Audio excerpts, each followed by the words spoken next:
Hello friends, welcome back to your favorite YouTube channel Snowps Up.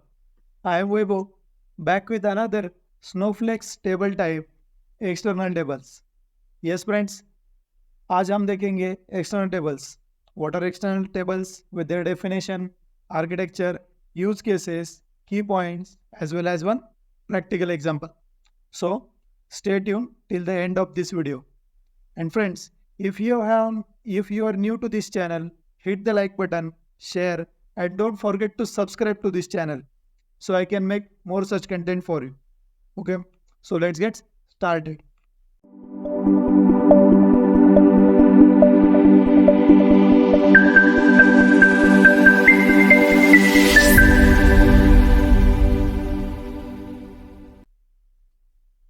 So friends, as you can see, we are going to refer this PPT presentation for this video. So what are external tables? So firstly, today we are going to check what are external tables, their introduction, then key points, syntax, use cases, benefits and their architecture. Okay, so चलिए देखते हैं. तो external tables होते क्या है in Snowflake? External tables are a powerful feature that allows you to query data stored in an external data storage as if it is were part of Snowflake database. इसका मतलब क्या हुआ friends? External tables आपको allow करता है कि आप external जो भी स्टोरेज है आपकी, उसमें क्या हो गया, आपका AWS का S3 हो गया, एजूर ब्लॉब स्टोरेज हो गया, गूगल क्लाउड स्टोरेज हो गया, ये जो एक्सटर्नल स्टोरेजेस है उनको आप एक्सेस कर सकते हैं without Snowflake storage. Means Snowflake में आपको वो डेटा स्टोर करना नहीं है, उसकी ज़रूरत नहीं पड़ती. आप सीधे आपके जो एक्सटर्नल क्लाउड प्रोवाइडर के स्टोरेज है उनको एक्सेस कर सकते हैं. उन एक एग्जांपल लेते हैं फ्रेंड्स. आपके S3 बकेट में डेटा है. ओके, एक बकेट में आपका डेटा है जो आपको देखना है, बट आपको आपके स्नोफ्लेक स्टोरेज में उसको स्टोर नहीं करना. ओके, आपको बहुत सारा डेटा है, टीबीज में डेटा है जो आपको आपके स्नोफ्लेक अकाउंट में लाना नहीं है, आपको उधर ही रखना है और उसको देखना है, उसको एक्सेस करना है कि वो डेटा कौन सा है, जिसके साथ आप समझ पाए कि कौन सा डेटा है और वो कितना इम्पोर्टेंट डेटा ही आपको स्नोफ्लेक में लाना है. तो उसके लिए हम एक्सटर्नल टेबल्स यूज़ करते हैं.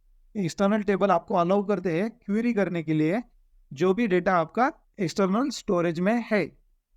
समझ रहे हो? एक्सटर्नल स्टोरेज आपके S3 बकेट में जो डेटा है, एक्सटर्नल टेबल आपकी मदद करेगा वो डेटा देखने में. वो डेटा कौन सा है, कितना है, क्या क्या कॉलम्स है, सब डेटा आप एक्सटर्नल टेबल के हिसाब मदद से देख सकते हो. ओके, आपको ज़रूरत नहीं है कि आप वो डेटा आपके स्नोफ्लेक स्टोरेज में, स्नोफ्लेक अकाउंट में लाए. बाकी एज यूजुअल हम क्या करते हैं, एक स्टैंडर्ड टेबल क्रिएट करते हैं, एक एक्सटर्नल स्टेज क्रिएट करते हैं और एक्सटर्नल स्टेज के थ्रू वो डेटा हम हमारे स्टैंडर्ड टेबल में लाते हैं. मतलब हमारे स्नोफ्लेक अकाउंट में हम वो डेटा स्टोर करते हैं, राइट.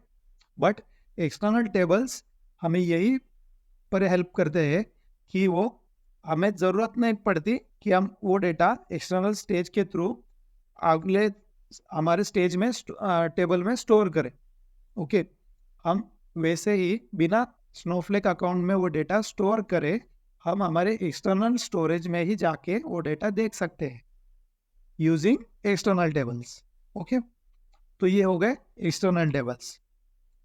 अगर आपको कुछ भी क्वेरी है, क्वेश्चंस आते हैं कि अगर नहीं समझ में आया तो आप सीधा कमेंट में लिख सकते हैं कि मैं कैसे इम्प्रूव कर सकता हूँ मेरे वीडियोस को. Okay friends, next, this means you can leverage your existing data in cloud storage like Amazon S3, Azure Blob Storage or Google Cloud Storage without physically moving it into Snowflake.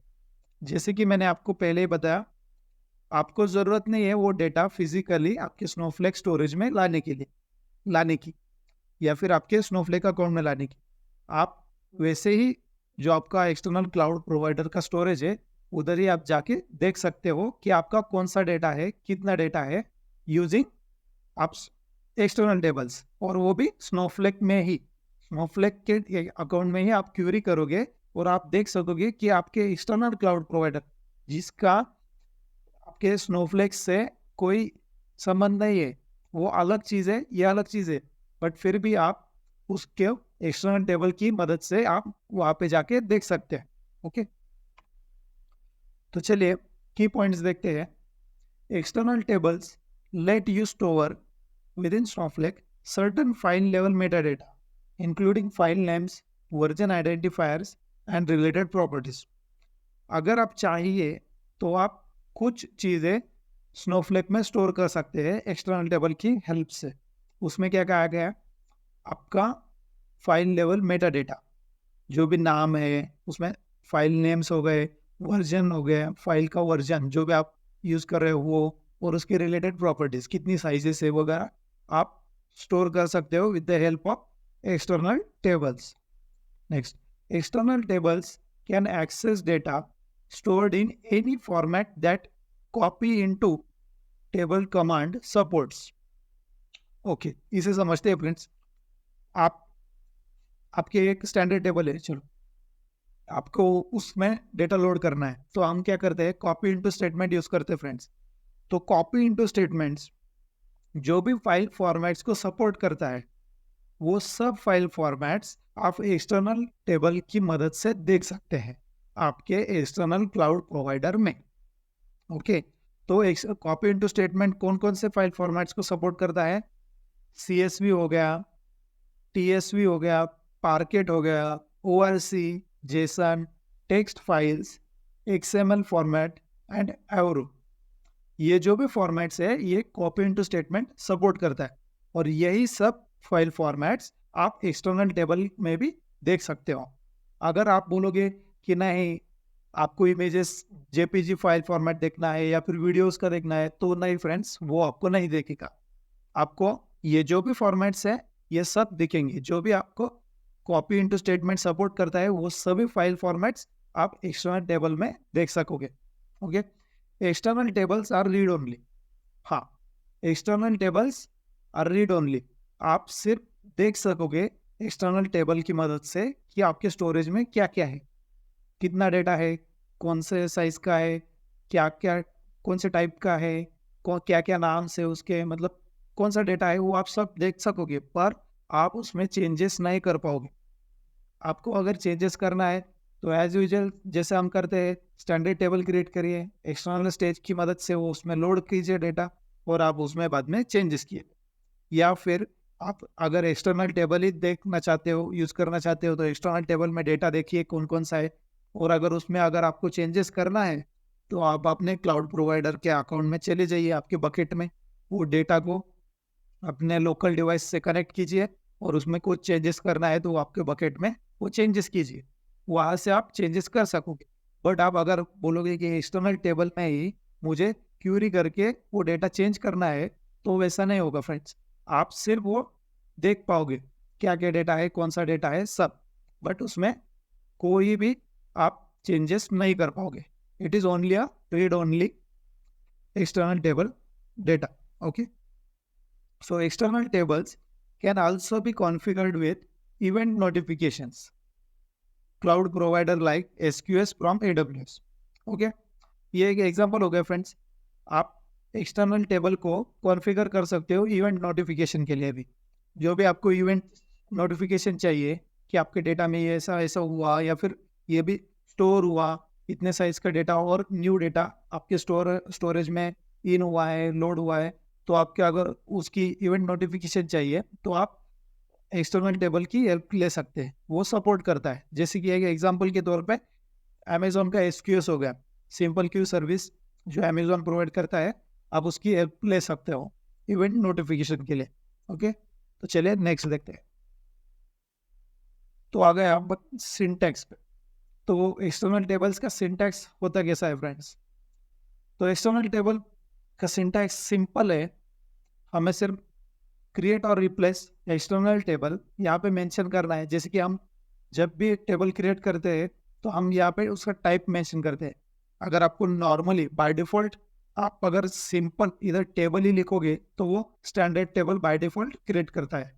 यहाँ पे आपको लिखना पड़ेगा external table, create और replace external table और आपका table का नाम जो आप देना चाहोगे। उसके बाद फ्रेंड्स यहाँ पे आप कॉलम्स भी मेंशन कर सकते हैं, मतलब कौन सा कॉलम आपके, अगर आपको मालूम है कि आपके स्टोरेज में कौन कौन सा डेटा है और उसके स्पेसिफिक कॉलम के वाइज ही आपको वो डेटा देखना है, या फिर उसमें समझो कि आईडी है, नेम्स है, उसको आपको नाम चेंज करके आईडी एज अ नंबर और नेम एज अ आइडेंटिफायर ये कुछ लिखना है, तो आप यहाँ पे कॉलम मेंशन कर सकते हो। वैसी ज़रूरत नहीं है, आप डायरेक्टली भी सब देख सकते हो। फिर यहाँ पे लोकेशन हो गई, तो location means stage location. External table को अगर आपको एक्सेस करना है फ्रेंड्स, तो आपको पहले एक स्टेज तो लगेगी, क्योंकि आप अगर एक्सटर्नली किसी भी स्टोरेज को अगर एक्सेस करना चाहते हो तो आपको एक्सटर्नल स्टेज क्रिएट करनी ही पड़ती है स्नोफ्लेक में। अगर आपने स्टेज क्रिएट की है तो आपको यहाँ पे उसका पाथ देना है। फिर आ गया फाइल फॉर्मेट। तो आप अगर टेबल क्रिएट कर रहे हो तो आपको डेटा का एक फाइल फॉर्मेट तो लगेगा ही।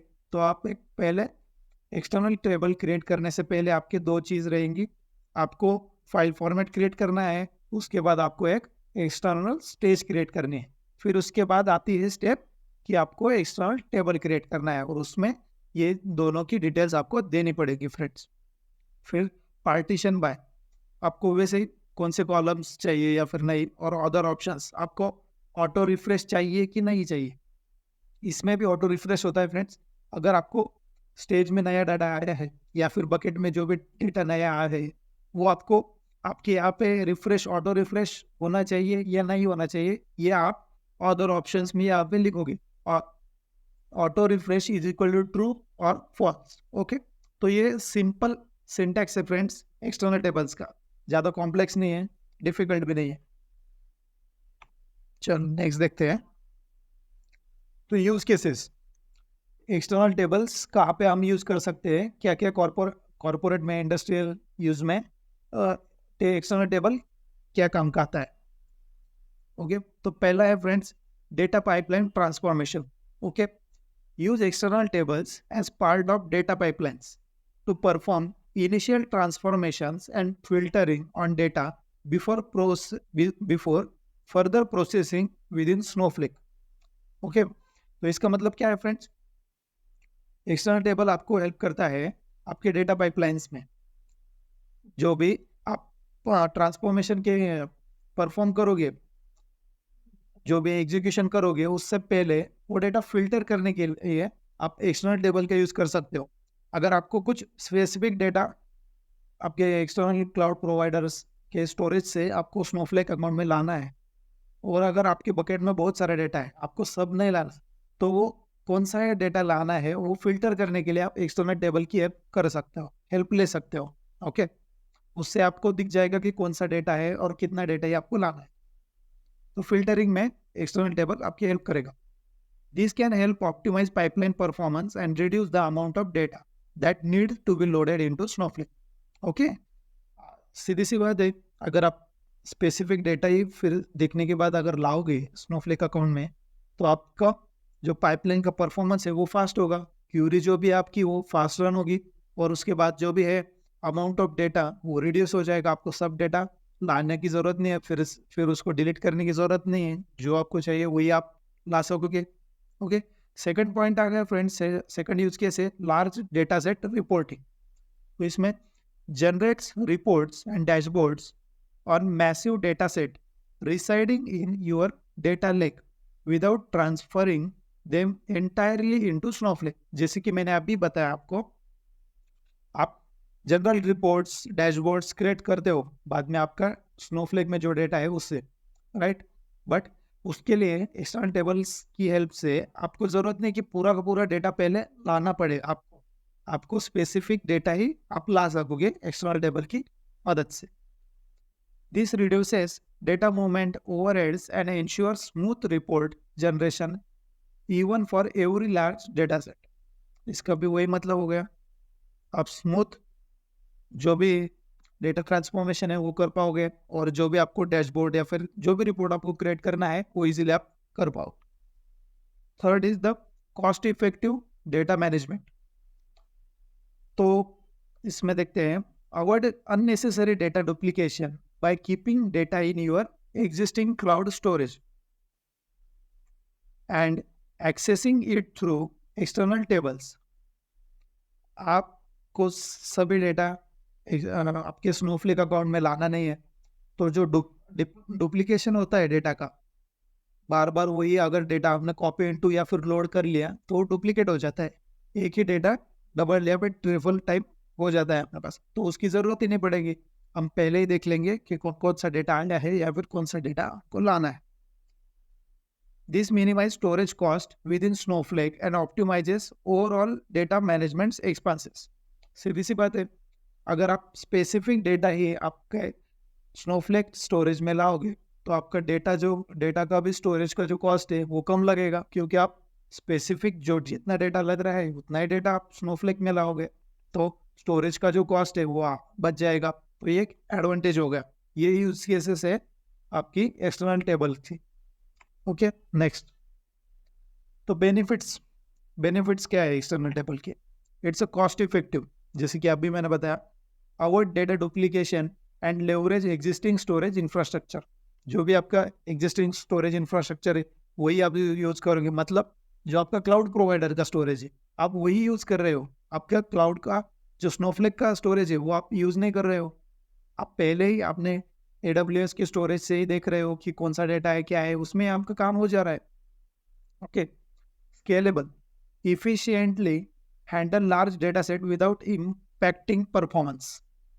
आप इजीली देख सकते हो कितना भी बड़ा डेटा, जितना भी आपकी टीवीज में डेटा आपके बकेट्स में स्टोर्ड है वो आप सभी का सभी डेटा यहाँ पे देख सकोगे स्नोफ्लेक में यूजिंग एक्सटर्नल टेबल्स।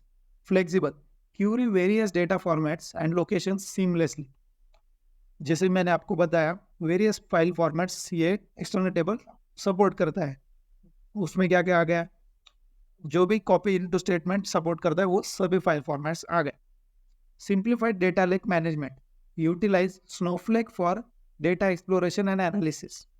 आप वहीं से आपका डेटा जो है वो देखोगे और उसको एनालाइज कर पाओगे। आप उसमें चार्ट क्रिएट भी कर सकते हो फ्रेंड्स। आपको ज़रूरत नहीं है कि वो डेटा, वही बात हो गई कि आपको ज़रूरत नहीं है वो डेटा आपके स्नोफ्लेक अकाउंट में लाना है। तो ओवरऑल पॉइंट यही है फ्रेंड्स, एक्सटर्नल टेबल क्या है। एक्सटर्नल टेबल से की मदद से आप बिना स्नोफ्लेक में डेटा लाए आप एक्सटर्नल टेबल की हेल्प से वो सभी डेटा आपके क्लाउड प्रोवाइडर के स्टोरेज में ही देख सकते हो कि कौन सा डेटा आपके बकेट्स में स्टोर्ड है। ओके, तो आप बोलोगे कि अगर मैं एक्सटर्नल स्टेज क्रिएट कर रहा हूँ तो स्टेज में भी तो दिखता है। तो स्टेज में फ्रेंड्स आप सिर्फ लिस्ट देखते हो यूजिंग डायरेक्टरी टेबल। याद है मैंने आपको डायरेक्टरी टेबल के टाइम पे बताया था कि डायरेक्टरी टेबल क्या हेल्प करता है या फिर एक्सटर्नल स्टेज क्या करती है। वहाँ पे आप सिर्फ इंडेक्स देखते हो, लिस्ट देख सकते हो कि कौन सा डेटा है, पर मतलब फोल्डर कौन सा है या फिर कुछ क्या नाम है उसका, आप कितना कौन सा डेटा है उसमें, कितने कॉलम्स है, डिटेल्स ऑफ कॉलम्स, वो सब नहीं देख पाओगे। उसके अंदर का डेटा आप नहीं देख पाते हो एक्सटर्नल स्टेज की हेल्प से। उसके लिए उसके ऊपर आपको एक एक्सटर्नल टेबल क्रिएट करना पड़ेगा, तभी आप जो भी डेटा है वो सिंप्लीफाइड वे में देख सकोगे। तो ये कुछ हो गया friends benefits, use cases and introduction of external table. तो फ्रेंड्स जैसे कि मैंने आपको बताया था, अगर आप न्यू हो मेरे चैनल पे तो प्लीज़ लाइक करो, शेयर करो और सब्सक्राइब करो। अगर आप सपोर्ट करोगे ये चैनल को तो मैं वैसे ही और भी वीडियो आपके लिए बना पाऊँगा। ओके फ्रेंड्स, क्योंकि मैं आगे भी स्नोफ्लेक का स्नो प्रो कोर सर्टिफिकेशन कैसे करते हैं, उसमें क्या क्या कंपोनेंट्स है, क्या क्या सिलेबस है, उसके ऊपर भी मैं वीडियो बनाने वाला हूँ। और मैं ये जो स्नोफ्लेक के टेबल टाइप से टोटल 9 टेबल टाइप से फ्रेंड्स स्नोफ्लेक में, हर एक टेबल टाइप में मैं डिटेल वीडियो बनाता हूँ। ये प्लेलिस्ट में क्रिएट कर रहा हूँ। अगर आप सब्सक्राइब कर लोगे, बेल आइकन दबा दोगे तो आपको सबसे पहले आप ये वीडियोस देख पाओगे। तो चलिए फ्रेंड्स, अभी टाइम हो गया है एक प्रैक्टिकल एग्जांपल देखने का। तो चलो हम हमारे स्नोफ्लेक अकाउंट में चले जाते हैं। तो फ्रेंड्स, ये मेरा स्नोफ्लेक का अकाउंट है। आप फ्री ट्रायल अकाउंट में भी कर सकते हो, कोई ज़रूरत नहीं है, बट एक मैं बोलूँगा कि आप अकाउंट एडमिन रोल ही यूज़ करो पहले। तो फ्रेंड्स, एक वर्कशीट ले लेते हैं। जैसे कि मैंने यहाँ पे एक वर्कशीट क्रिएट की है, मैं इसको नाम दे देता हूँ एक्सटर्नल टेबल।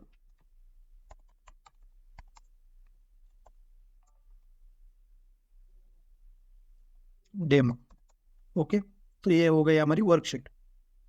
तो फ्रेंड्स, सबसे पहले मैंने आपके लिए ये रेडी रखा है, जो भी कमेंट्स है वगैरह सब क्यूरी हम करने वाले हैं वो रेडी रखिए। अगर आपको ये चाहिए तो मैं मेरे गिटहब अकाउंट में डाल दूंगा, एक मैं डायरेक्टरी क्रिएट करके वो डाल दूंगा। सिर्फ कमेंट में लिखिए कि आपको ये डेटा चाहिए, ये डेटा सेट चाहिए, तो आप इजीली आप प्रैक्टिस कर सकोगे, या फिर आप वीडियो पॉज करके भी ये देख सकते हो।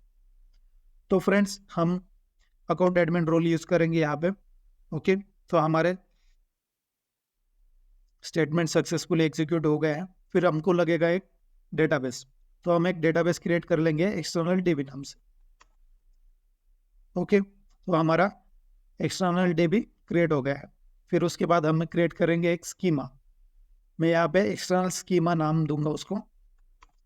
तो ओके, हमने एक्सटर्नल स्कीमा भी क्रिएट कर लिया है, और यही स्कीमा में हम हमारे ऑब्जेक्ट्स, डेटाबेस ऑब्जेक्ट्स क्रिएट करेंगे आगे।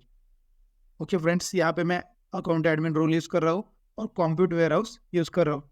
एक्स्ट्रा स्मॉल वेयर हाउस भी आपको चलता है यहाँ पे, आपको ज़रूरत नहीं कि बड़ा वेयर हाउस ही लगेगा, बड़ा ही कंप्यूट रिसोर्स आपको लगेगा। ओके, तो पहली बात फ्रेंड्स, हमने एक डेटाबेस क्रिएट किया, उसके बाद स्कीमा क्रिएट किया। अभी क्रिएट करेंगे हम फाइल फॉर्मेट। ओके, इस फाइल फॉर्मेट में मैंने क्रिएट किया है क्रिएट अ फाइल, क्रिएट और replace file format, external file format, ये नाम दिया है मैंने। उसके बाद टाइप आपके डेटा का टाइप कौन सा है वो यहाँ पे लिखिए। मेरा डेटा का टाइप है CSV, तो फील्ड डेलिमीटर में कॉमा लिखूंगा मैं। Field optionally enclosed bye double quote. मेरे जो भी डेटा है CSV डेटा है उसमें डबल कोड है, तो इसकी वजह से मैंने यहाँ पे लिखा है। और नल इफ जो भी एम्प्टी कॉलम से उसमें नल आएगा, और empty fields as null equal to true. Okay, तो हम हमारा एक फाइल फॉर्मेट क्रिएट कर लेते हैं। File format, external file format successfully created. तो ओके फ्रेंड्स, हमारा फाइल फॉर्मेट क्रिएट हो गया है। तो फ्रेंड्स, अगर जैसे कि आपको मालूम है, अगर आपको नहीं मालूम तो मैं बता देता हूँ। अगर आप एक्सटर्नल स्टेज क्रिएट करते हो तो आपके जो भी क्लाउड प्रोवाइडर है, AWS हो गया, एजूर हो गया, GCP हो गया, आपको इनका इंटीग्रेशन आपके स्नोफ्लेक अकाउंट से करना पड़ता है। ये इंटीग्रेशन आपको करना है तो आप क्या करते हो, स्टोरेज इंटीग्रेशन आप क्रिएट करते हो, या फिर उसमें और भी है, अब अपनी एक्सेस की या फिर या एक्सेस की एंड सीक्रेट की दोनों भी यूज़ कर सकते हो। बट यहाँ पे हम एक स्टोरेज इंटीग्रेशन क्रिएट करेंगे जो हम हमारे एक्सटर्नल स्टेज में यूज़ करेंगे। ओके, जिससे हमारा क्लाउड प्रोवाइडर का स्टोरेज और हमारा स्नोफ्लेक का अकाउंट दोनों इंटीग्रेट होंगे। तो यहाँ पे देख सकते हो friends, create storage integration demo integration, ये मैंने नाम दिया है यहाँ पे। और type external stage storage provider S3, मेरा AWS का अकाउंट है जहाँ पे मैंने बकेट में डेटा डाला है, वो मैं यूज़ करूँगा S3 bucket. Storage AWS role ARN, आप जो भी रोल यूज़ कर रहे हो उसका ARN आपको यहाँ पे देना पड़ेगा। सिंपल सी बात है। आप अगर रूट अकाउंट से तो यूज़ करोगे नहीं, आपको स्पेसिफिक, अगर आप ऐसे पर्सनली यूज़ पे मत समझो, आप अगर कॉर्पोरेट कंपनी में हो, आपको वहाँ पे सिर्फ एक्सेस मिलेगा कि आप सिर्फ S3 बकेट्स जो है वो हैंडल करोगे।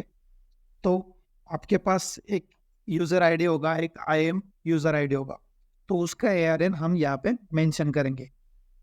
आपको सिंपली क्या करना है, IAM में जाने का है, IAM सर्विस ओपन करनी है, उसमें एक रोल क्रिएट करना है जिसको परमिशन देनी है आपकी AWS का फुल S3 का फुल एक्सेस। यही पॉलिसी में आप S3 फुल एक्सेस की पॉलिसी उस IAM रोल को अटैच कर दो और क्रिएट करो। उसके बाद enabled is equal to storage allowed locations, यहाँ पे मैंने स्टार लिखा है। तो जो भी बकेट में S3 बकेट्स में जितनी भी बकेट्स है उसकी सभी की परमिशंस मैंने यहाँ पे दे रखी है अब मेरे स्टोरेज इंटीग्रेशन को। ओके फ्रेंड्स, यहाँ पे आप स्पेसिफिक मेंशन भी कर सकते हो आपके S3 का ARN नहीं, आप URL यहाँ पे मेंशन कर सकते हो। जो भी बकेट का URL है वो आप यहाँ पे मेंशन करो, वही बकेट आपको अलाउड होगी देखने के लिए। फिर यहाँ पे बकेट लोकेशन ब्लॉक भी कर सकते हो, पर उसकी हमें यहाँ पे जरूरत नहीं है। ओके, देख सकते हो आप इंटीग्रेशन जो है हमारा स्टोरेज इंटीग्रेशन क्रिएट हो गया है सक्सेसफुली। नेक्स्ट, अगर आपको इंटीग्रेशन ड्रॉप करना है, उसकी ज़रूरत नहीं है अभी, पर फिर भी मैं बता देता हूँ, तो हम यहाँ पे सिंपली ड्रॉप इंटीग्रेशन और आपका इंटीग्रेशन का नाम ये कमांड यूज करते हैं। पहले हम देख लेते हैं कि हमारा जो इंटीग्रेशन क्रिएट हुआ है वो कौन सा है, मतलब उसमें डिटेल्स आई है कि नहीं। तो हम यूज करेंगे डिस्क्राइब इंटीग्रेशन, हमारे इंटीग्रेशन का नाम। तो फ्रेंड्स यहाँ पे आप देख सकते हो हमारा इंटीग्रेशन सक्सेसफुली क्रिएट हुआ है और उसकी डिटेल्स भी हमें यहाँ पे दिख रही है।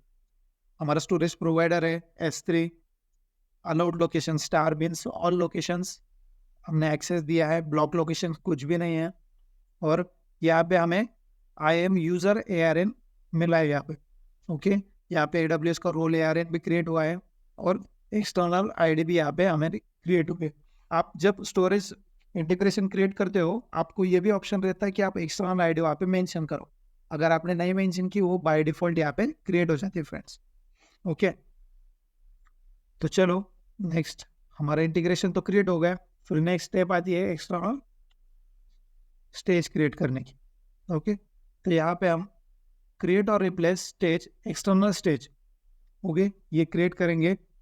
फिर हम यहाँ पे आपका जो भी URL है, जिस बकेट को आपको देखना है, जो भी बकेट का डेटा है आपको देखने का है, यहाँ पे हम उसकी URL मेंशन करेंगे।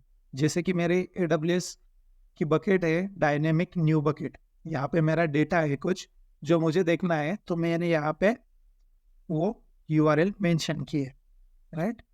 फिर उसके बाद स्टोरेज इंटीग्रेशन का नाम, जो भी आपने इंटीग्रेशन क्रिएट किया है उसका नाम दीजिए। फिर फाइल फॉर्मेट, जो भी फाइल फॉर्मेट आपने क्रिएट किया है सिंपली मेंशन कीजिए और आपकी फाइल से एक्सटर्नल स्टेज जो भी है उसे क्रिएट कर लीजिए। ओके फ्रेंड्स, आपकी एक्सटर्नल स्टेज क्रिएट हो गई है। ओके फ्रेंड्स, एक और वे होता है कि आप विदाउट एक्सटर्नल टेबल क्रिएट करें, आपके स्टेज में कौन कौन सा डेटा है, आपके बकेट में कौन सा डेटा है वो आप देख पाओगे। उसका एक सिंपली वे मैं आपको बताता हूँ। आपको सिंपली क्या करना है, सिलेक्ट स्टार फ्रॉम की जगह सिलेक्ट $1 $2 आप लिखते जाइए। जितने भी आपके कॉलम्स हो गए वो आपको इधर दिखाएगा। अगर मैंने सिंपली यहाँ पे सिर्फ $1 लिखा, ओके, फ्रॉम जो भी आपका स्टेज है, स्टेज का पाथ देना पड़ेगा आपको और रन कीजिए।